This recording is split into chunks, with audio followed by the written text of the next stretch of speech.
watch us suffering. But he knew from code breaking, he knew from reading the German Air Force signals, which we had broken on May 26, 1940, that Hitler had given orders that no British town was to be bombed. London was completely embargoed. The German Air Force was allowed to bomb ports and harbours and dockyards, but not towns as such. And Churchill was greatly aggrieved by this, and he wondered how much longer Hitler could avoid carrying on war like this.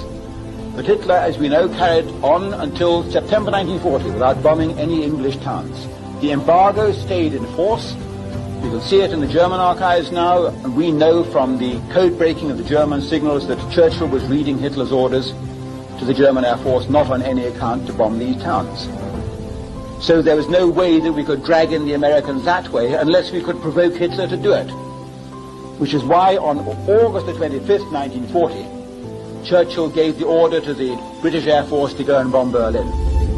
Although the chief of the Bomber Command and the chief of staff of the British Air Force warned him that if we bomb Berlin, Hitler may very well lift the embargo on bombing British towns. And Churchill just twinkled, because it was what he wanted, of course. At 9:15 that morning, he telephoned personally to the Bomber Command himself to order the bombing of Berlin, 100 bombers to go and bomb Berlin. They went out and bombed Berlin that night, and Hitler still didn't move.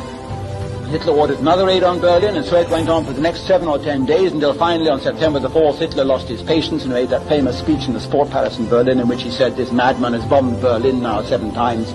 If he bombs Berlin once more, then I shall not only just attack their towns, I shall wipe them out. Ich werde ihre Städte ausradieren." A very famous speech. Of course, German school children are now told about the Hitler speech. They're not told about what went first.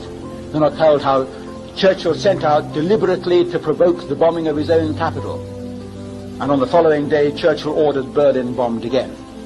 And the result was the German Air Force started bombing the docks in London, the East End of London, finally the City of London and the West End on the 6th and 7th of September 1940. And in September 1940, 7,000 Londoners were killed in the bombing as a result of Churchill's deliberate provocation. The files are there, the archives are there. No wonder Harold Macmillan didn't want my book.